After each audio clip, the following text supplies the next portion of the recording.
Shalom saudara, apa kabar? Siap. Jadi apa yang saya bahas sebagai the need kita masuk pada need sekarang. Bulan Februari kemarin kita membahas foundations, sekarang kita membahas need. Kenapa kita membutuhkan sekali pemimpin-pemimpin yang baru? Mengapa saudara dan saya membutuhkan orang-orang yang akan melayani di masa yang akan datang? Kenapa kita perlu itu? Apa yang ada di baliknya? Saya mempercayai dua hal. Ini yang sudah perlu garis bawahi, dua hal ini sebelum kita akan membaca beberapa ayat Alkitab. Yang pertama adalah ini. Bahwa Tuhan kita, kalau dia menyuruh sesuatu kepada kita, hal tersebut keluar dari karakternya. Setuju nggak kalau saya bilang begitu? Bahasa Inggrisnya kira-kira bilang ini. Anything that God asks us generates from his character. Jadi apa saja yang Tuhan minta kepada kita, itu keluar dari karakternya. Saya kasih contoh. Kalau Tuhan minta saudara untuk sabar, karena dia itu adalah pribadi yang sabar. Betul kan? Kalau dia minta saudara untuk mengampuni, karena dia adalah pribadi yang apa?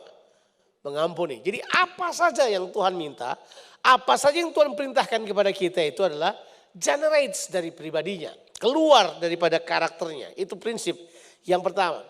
Dan prinsip yang kedua adalah ini. Tuhan menginginkan anak-anak ada di bumi ini. Kehendaknya supaya dia memiliki keturunan ilahi di muka bumi ini. Percaya gak? Itu supaya begini. Amanatnya yang pertama. Kalau saya pakai bahasa ini. Perjanjian Tuhan yang pertama untuk manusia tetap terlaksana. Apakah perjanjian Tuhan untuk manusia? Ada yang masih ingat? Kejadian pasal yang pertama ayatnya yang ke-26 sampai 28. Keserupaan, berkuasa, kemudian kata ini. Beranak cucu. Terjemahan bahasa ayat yang ke-28 langsung saja. Ayat 26 dan 27 saya kira sudah cukup membahasnya. 28 ini. Allah memberkati mereka lalu berfirman kepada mereka. Beranak cuculah dan apa? Bertambah banyak. Bilang dulu beranak cucu. Kenapa Tuhan mau beranak cucu? Sebab dia mau punya keturunan. Dia mau punya keturunan di bumi ini. Beranak cucu. Makanya Alkitab bilang. Semua manusia ini adalah keturunan ilahi, betul nggak? Semua orang yang lahir di bumi ini adalah apa? Keturunan ilahi. Dia mau supaya manusia menyatakan keserupaannya dari generasi ke generasi, dari keadaan ke keadaan, supaya manusia bisa memenuhi bumi. Jadi saudara bisa lihat ini bahwa Tuhan menghendaki hal ini. Yang pertama adalah Tuhan meminta kita melakukan sesuai dengan karakternya. Tapi yang kedua adalah dia ingin supaya karakternya, keserupaannya ini memenuhi seluruh bumi dari generasi ke generasi. Sampai di sini kita oke. Nah, sekarang kita akan lanjut. Kenapa kita memerlukan hal ini? Yang pertama saya mau katakan pada saudara adalah ini. Gereja ini harusnya didesain untuk memperlengkapi orang kudus. Jadi gereja bukanlah hanya tempat untuk orang kebaktian. Tolong dicatat. Gereja bukan hanya tempat orang datang kebaktian, nyanyi kemudian pulang. Bukan. Gereja adalah tempat di mana orang percaya dipersiapkan. Gereja yang melatih orang percaya supaya orang percaya mengerjakan apa yang Tuhan inginkan. Supaya orang percaya memiliki apa yang Tuhan inginkan. Mereka adalah orang-orang yang melakukan kehendak Allah dalam karakter Allah. Tapi mereka juga adalah orang-orang yang membawa keturunan ilahi di muka bumi ini. Saudara paham? Kalau saya bilang membawa keturunan ilahi. Seringkali kalau kita bicara keturunan, kita cuma pikir keturunan biologis. Punya anak. Begitu kan? Tapi yang dia maksud bukan itu kok. Bukan cuma punya anak jasmani. Tapi dia juga mau kita punya anak-anak apa? Rohani. Kita punya orang-orang yang kita menangkan. Yang kita latih. Yang kita siapkan. Saya berdoa gereja ini melahirkan orang-orang yang berkualitas. Saya berdoa gereja ini membawa orang-orang pada kehendak Tuhan. Saya berdoa gereja ini adalah gereja yang mempersiapkan satu umat yang siap pakai. Gereja ini mempersiapkan satu umat yang mengerjakan kehendak Allah. Saya mempercayai bahwa tidak mudah sampai ke situ. Sebab tendensi gereja biasanya hanyalah merupakan sebuah institusi yang mengerjakan hal-hal yang sifatnya agamawi. Nah untuk keluar dari situ, saudara perlu berusaha. Saudara perlu keluar dari situ. Saudara bisa menjadi orang-orang yang membawa kehendak Bapa. Saudara menjadi orang-orang yang melakukan kehendak Tuhan di muka bumi ini. Saya tidak bilang bahwa gereja sudah 100% hebat dan sempurna. Saya juga tidak katakan bahwa semua yang dilakukan di gereja adalah hal yang baik. Saya juga tidak bilang bahwa orang-orang di gereja adalah orang-orang yang 100% punya karakter yang dapat dipertanggungjawabkan. Saya juga tidak bilang bahwa gereja adalah tempat orang-orang yang sudah sempurna. Gereja adalah tempat orang-orang yang sakit tapi dipulihkan. Tempat orang-orang yang berdosa tapi dikuduskan oleh Allah. Tempat orang-orang yang tadinya lemah tapi dikuatkan oleh Tuhan. Tapi disinilah kita perlu mengerti bahwa Tuhan menginginkan gereja mempersiapkan umatnya. Dalam sebuah wawancara, ya, ada seorang YouTuber panggil saya, kemudian dia buat sebuah wawancara. Dia memberitahukan pada saya ada sebuah penelitian 3 tahun terakhir tentang gereja. Sudah mau tahu? Yang pertama, gereja itu judgmental. Yang kedua, gereja itu anti homoseksual. Yang ketiga, gereja itu adalah rigid. Gereja, pokoknya yang paling terakhir dia bilang boring. Waktu saya dengar saya berkata ouch. Kenapa saya bilang ouch? Karena sepertinya menyinggung banget. Ya. Terus mereka tanya begini, benar enggak itu? Saya tidak membenarkan, saya tidak juga menyalahkan, tapi saya berkata fakta yang seperti itu dapat dijumpai. Di mana saja hal tersebut bisa ada. Tapi prinsip utamanya adalah gereja harus kembali kepada jati dirinya untuk mempersiapkan umat Allah. Coba kita baca satu ayat ini. Di dalam kitab Injil Lukas pasalnya yang pertama ayatnya yang ke-17. Coba kita baca ayat ini. Lukas pasal yang pertama ayatnya yang ke-17. Jadi inilah permulaan perjanjian baru. Perjanjian lama diakhiri dengan janji. Siapa yang tahu janji? Janjinya adalah dia bilang ini, aku akan mengutus Elia kepadamu. Dia akan membuat hati bapak-bapak berbalik kepada anak-anak.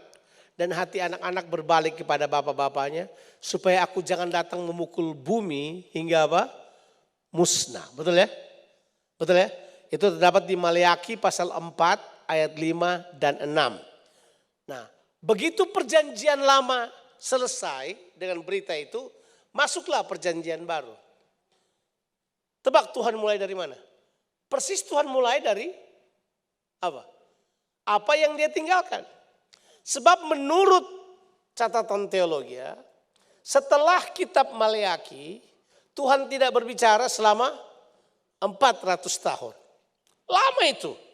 Jadi begitu 400 tahun. 400 tahun itu kalau dihitung menurut perhitungan generasi, itu 10 generasi.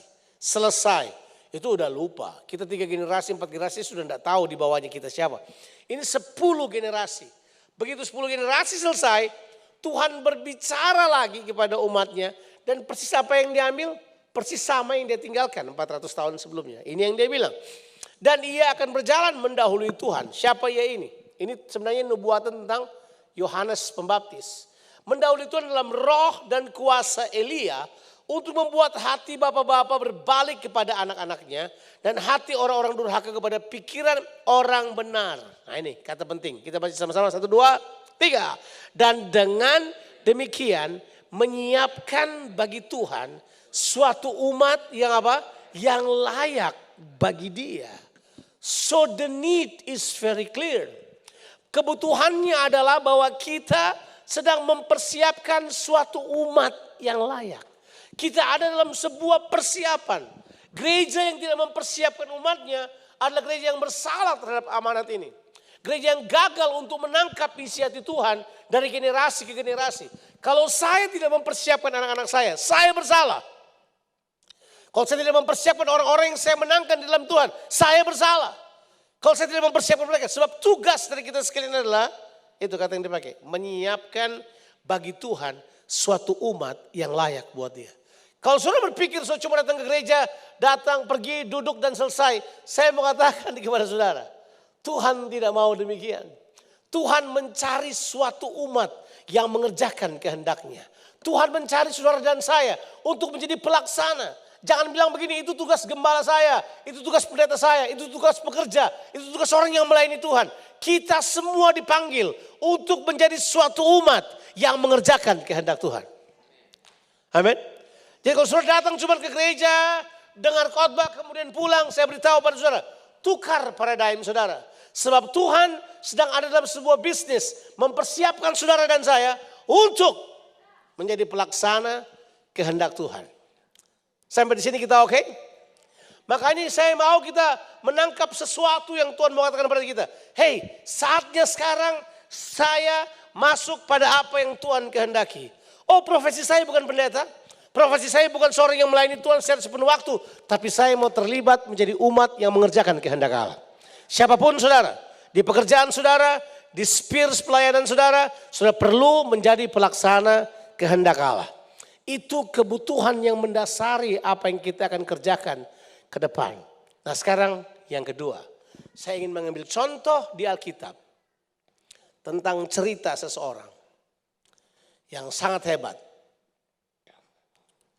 Tentang orang ini ditulis di Alkitab, tidak ada orang yang seganteng dia di seluruh Israel. Itu dibilang saking gantengnya laki-laki ini. Kata yang dipakai dia cantik, bayangkan. It's a beautiful parasnya. Dia adalah anak pertama dari Raja Daud. Namanya adalah Absalom. Absalom ini adalah seorang yang unik. Sebab ini yang saya mau katakan pada saudara. Kalau ada hal yang saudara perlu pikirkan. Siapapun saudara adalah ini. Apakah saudara memiliki anak rohani? Saya ulangi lagi. Apakah saudara memiliki apa? Anak rohani. Setuju enggak? Tapi saya cuma jemaat biasa. Enggak. Kalau saudara mau mengalami apa yang disebut dengan keberartian kehidupan, saudara perlu memiliki anak rohani. Makanya menangkan jiwa itu penting. Bawa orang dalam kerajaan Allah itu penting. Lahirkan mereka dalam kerajaan sorga adalah hal yang penting. Kita perlu terus kerjakan hal ini. Jadi kalau ada hamba Tuhan yang berkata begini, menginjil kok, itu bagus. Menangkan jiwa kok, itu bagus. Karena itu dia sedang membawa saudara pada sebuah kehidupan yang penuh dengan apa? Dengan arti. Yuk mari kita baca ayatnya sekarang. Di dalam kitab 2 Samuel 18 ayatnya yang ke-18. Saya lihat dulu catatannya supaya saya tidak sembarangan bicara. 2 Samuel 18 ayatnya yang ke-18. Kita baca satu cerita yang paling luar biasa. Sebab disinilah letaknya kekuatan kehidupan saudara. Apakah saudara akan kelihatan berhasil atau tidak? Kita baca. Sewaktu hidupnya Absalom telah mendirikan bagi dirinya sendiri apa? Tugu. Bilang dulu tugu. Apa itu tugu? Seperti patung. Kalau saudara pergi ke Yerusalem, atau saudara pernah bawa pulang panorama Yerusalem, di bagian kiri agak ke tengah bagian sebelah bawah itu ada tugu Absalom di situ. Itu selalu diabadikan di situ. Aku mendirikan sendiri tugu yang sekarang ada di Lembah Raja. Sebab katanya. Jadi dia dirikan tugu ini karena dia punya sebuah alasan. Apa alasannya? Apa? Sebab aku tidak ada anak laki-laki untuk melanjutkan ingatan kepada apa? Namaku. Dia tidak punya apa? Anak apa? Laki-laki untuk melanjutkan apa? Ingatan kepada namaku. Dan ia telah menamai tugu itu menurut namanya sendiri. Sebab itu sampai hari ini tugu itu dinamai orang Tugu Peringatan Absalom. Nah kalau saudara perhatikan baik-baik, cerita ini menurut saya adalah cerita yang paling sedih. Pertanyaannya adalah ini, benarkah Absalom tidak punya anak laki-laki? Halo? Ternyata dia punya. Saya kasih bukti. Di dalam pasalnya yang ke-14, ayatnya yang ke-27, kitab 2 Samuel 14, ayatnya yang ke-27. Ini ditulis. Bagi Absalom, apa? Lahir 3 orang anak laki-laki dan seorang anak perempuan yang bernama Tamar. Ia seorang perempuan yang apa? Cantik. Loh, bagi Absalom ternyata apa? Ada anak laki-laki. Tapi rupanya anak ini tidak mewakili namanya Absalom. Berarti anak ini adalah anak-anak yang tidak dipersiapkan Absalom untuk membawa namanya kepada generasi berikutnya. Makanya Absalom menyesal. Sehingga dia mendirikan tugu. Dia bilang, anak saya tidak mungkin bawa ini. Makanya dia buat tugu. Bapak-bapak tolong jangan terkecoh. Ada banyak hamba-hamba Tuhan mendirikan tugu peringatan. Mereka tidak membesarkan anak. Saya memilih lebih baik saya melahirkan anak lebih banyak daripada punya tugu. Ada orang bangun menara-menara. Orang bangun tugu-tugu. Orang bangun ministry-ministry yang banyak. Untuk peringatan buat nama mereka. Sebab mereka tidak punya anak. Saya bisa cerita, banyak sekali cerita buat saudara. Tapi mungkin itu kalau saya buat itu seperti kita menghakimi. Tapi saya belajar di sejarah. Saya lihat di sejarah gereja di Indonesia, di luar negeri. Ada banyak sekali orang yang punya tugu tapi tidak punya anak. Halo? Absalom mendirikan tugu karena dia tidak punya anak. Pengertian anak di sini adalah anak rohani. Anak yang dipersiapkan. Kalau kita pakai bahasa politik, suksesi. Orang yang menggantikan pelayanannya. Orang yang akan mengambil alih tanggung jawab yang Tuhan berikan kepadanya. Orang yang akan menjadi penerus karunia yang turun kepada Absalom. Enggak ada. Absalom menjadi sepi. Dia kemudian mendirikan tugu. Mari saya beritahu pada saudara. Tugu bukan buah yang tetap. Buah yang tetap adalah anak-anak rohani. Buah yang tetap kita punya anak-anak rohani dalam kehidupan ini. Saya mau challenge saudara. Punyalah anak-anak rohani. Miliki anak-anak rohani. Menangkan jiwa. Bawa mereka kepada Tuhan. Kalau memang bukan anak rohani dan anak jasmani. Latih mereka. Persiapkan mereka. Supaya anak-anak ini akan membawa nama saudara. Akan membawa kebanggaan buat saudara. Karena ada kebutuhan dalam diri manusia. Dan kebutuhan ini tidak bisa digantikan. Kebutuhan untuk memindahkan apa yang Tuhan sudah berikan kepada kita. Kepada orang lain. Kalau saudara sudah punya semuanya. Saudara tidak simpan sendiri. Saudara harus bagikan kepada keturunan yang berikutnya. Saudara akan bagikan kepada orang lain. Ada kebutuhan dalam diri kita untuk melakukannya. Saya tahu persis. Kalau saudara punya banyak sekali hal. Tapi saudara tidak bisa pindahkan kepada orang lain. Itu susah hati saudara. There is a need di dalam diri kita. Untuk memindahkannya kepada orang lain. Tapi kan masalahnya ini. Memindahkan barang gampang. Memindahkan harta gampang. Memindahkan kualitas tidak gampang. Saya ulangi lagi. Memindahkan barang gampang. Sudah kasih warisan, beli rumah, beli apa aja. Bangun gedung yang hebat. Buat menara yang tinggi. Bangun gereja mewah. Kerjakan apa saja. Pindahkan barang gampang. Pindahkan kualitas. Tidak gampang. Eropa merupakan bukti paling gila menurut saya. Bahasa saya pilih hati-hati.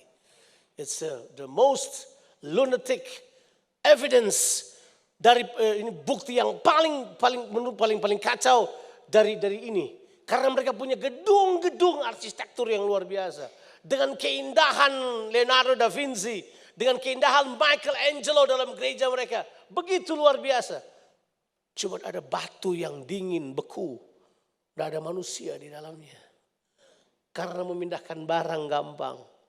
Memindahkan kualitas kehidupan. Itu masalah yang sangat besar. Now. Tugu Absalom. Saya mau cerita dulu apa yang terjadi dengan Tugu Absalom sampai pada hari ini. Tahun 92, saya pergi ke Israel dengan Samuel Doktorian. Sampai di situ kita lagi menjelaskan di lembah Hinnom itu, kan ada Tugu Absalom di situ.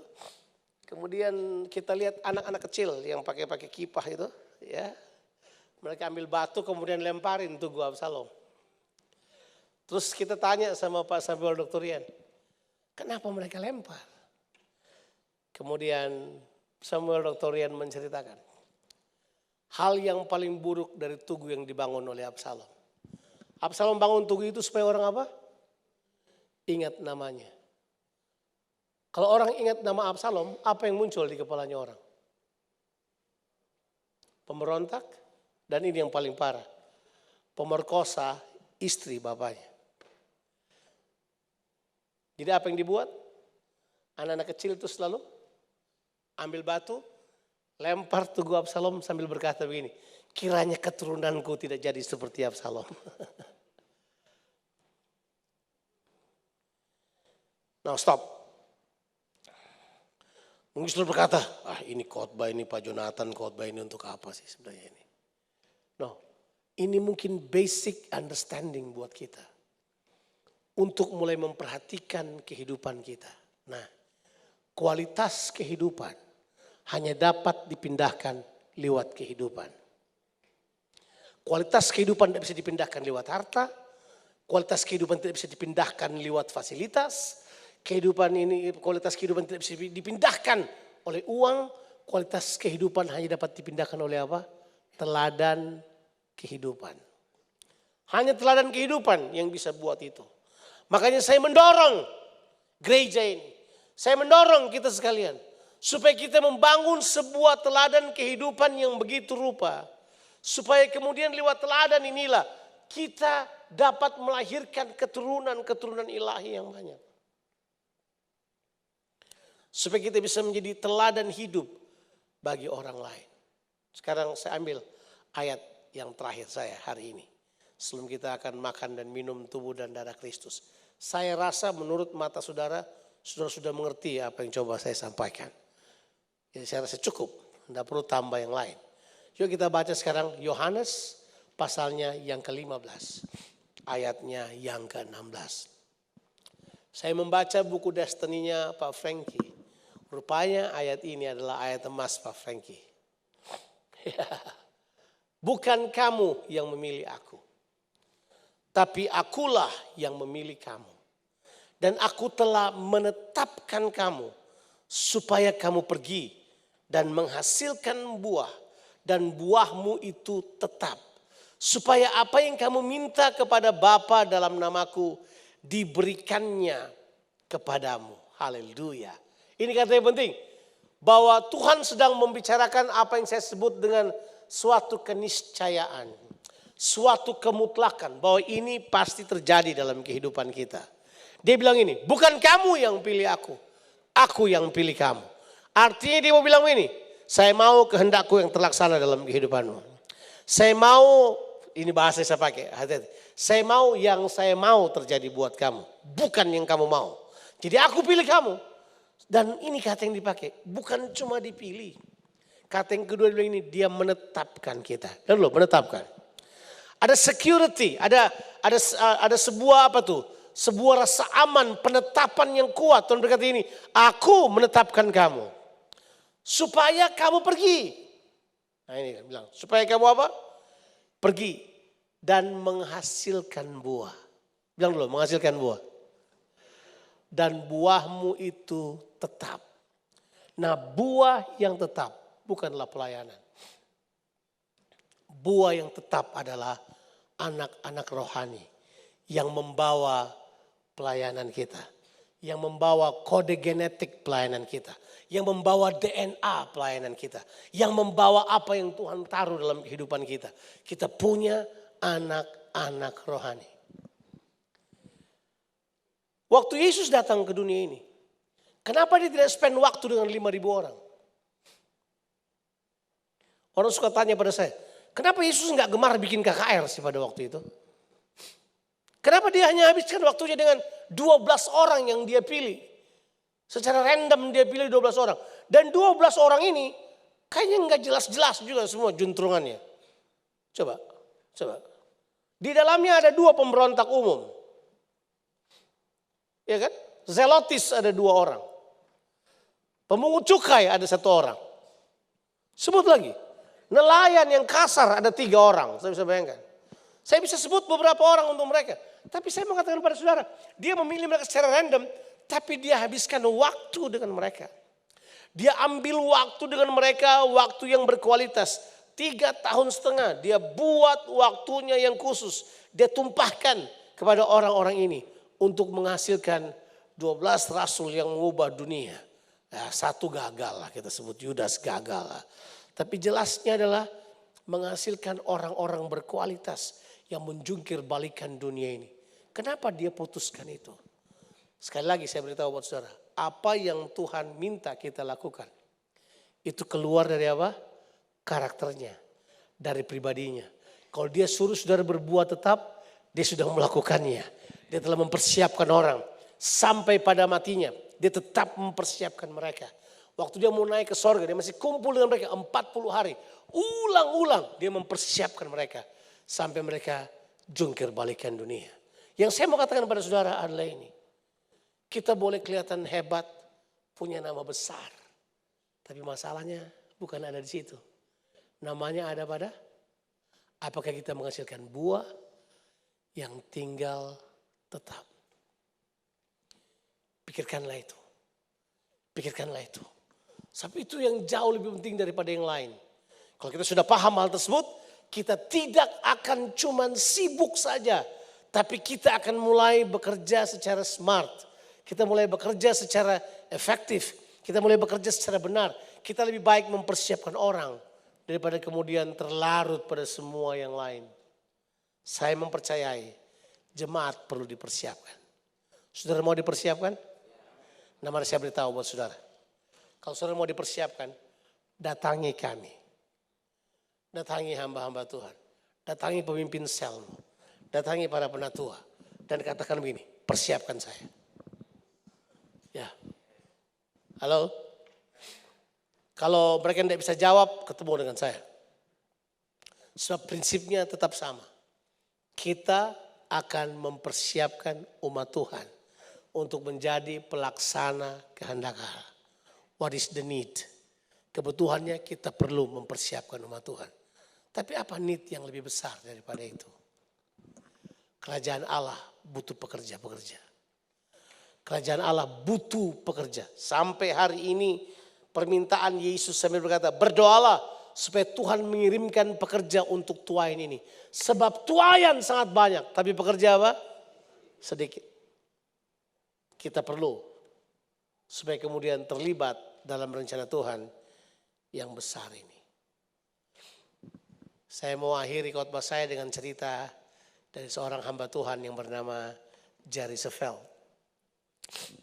Jerry Savelle tinggal di sebuah kota di Portland. Dia kalau berkhotbah ada 3.000 orang yang hadiri gerejanya setiap dia berkhotbah. Sampai satu kali terjadi sesuatu.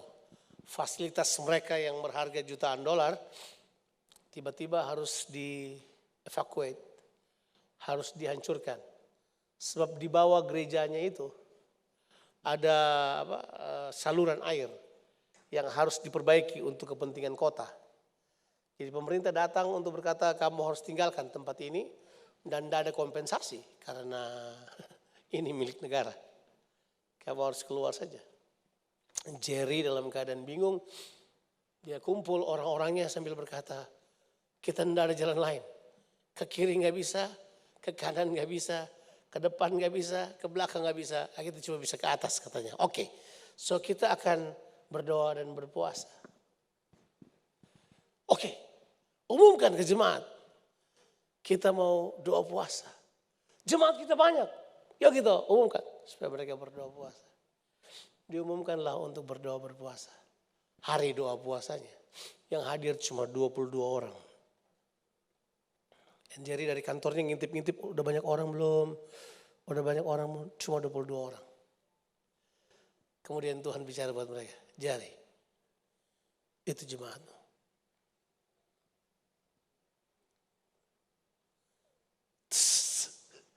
Jerry berlutut. Jadi yang datang di hari Minggu? Bukan. Mereka bukan jemaatmu. Mereka penggembira.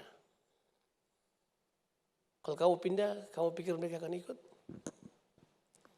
Kemudian Jerry berpikir, kalau begitu, saya akan konsentrasi kepada jumlah yang ini. Sebab cuma mereka yang committed waktu gereja dalam keadaan kesusahan. Kenapa saya cerita ini pada saudara? Kerja kita nggak susah loh, kerja kita oke. Yang saya mau bilang buat saudara adalah ini. Hanya menceritakan kepada saudara bahwa bisa terjadi sesuatu tidak seindah pemandangan mata kita. Kemudian saya sadar, pemimpin-pemimpin seperti Jerry Savelle ini, apa yang mereka buat biasanya waktu lihat kayak gitu. Mereka drive orang, mereka kendalikan orang, mereka mulai paksa dengan program. Mereka mulai buat ini dan itu, bikin gereja lebih menarik. Gereja menjadi one stop supermarket buat orang. Orang datang ke situ untuk nikmati semuanya, ada hiburan, ada apa aja. Mereka kemudian mulai menarik hati orang untuk datang ke situ. Tapi they will not stay. Siapa yang bakal tinggal? Mereka yang dipersiapkan. Mereka yang dilatih. Mereka yang dimuridkan. Karena mereka anak. Pernah baca kitab Ibrani? Ibrani bilang begini. Bedanya Musa sama Yesus jelas. Musa melayani sebagai hamba dalam rumah. Yesus sebagai anak. Yesus serahkan nyawanya untuk rumahnya. Supaya rumahnya bisa bertahan hidup. Makanya dibilang Yesus lebih baik daripada Musa dalam pelayanan. Ditulis dalam kitab Ibrani. Saya mau bilang ini pada saudara. Yuk kita konsentrasi untuk dipersiapkan oleh Tuhan. Saudara mau dipersiapkan? Ya, terlibatlah. Terlibat di sel, terlibat di mana? Kita akan mengerjakan perkara-perkara yang hebat bersama-sama dengan Tuhan. Tuhan memberkati kita sekalian. Amin.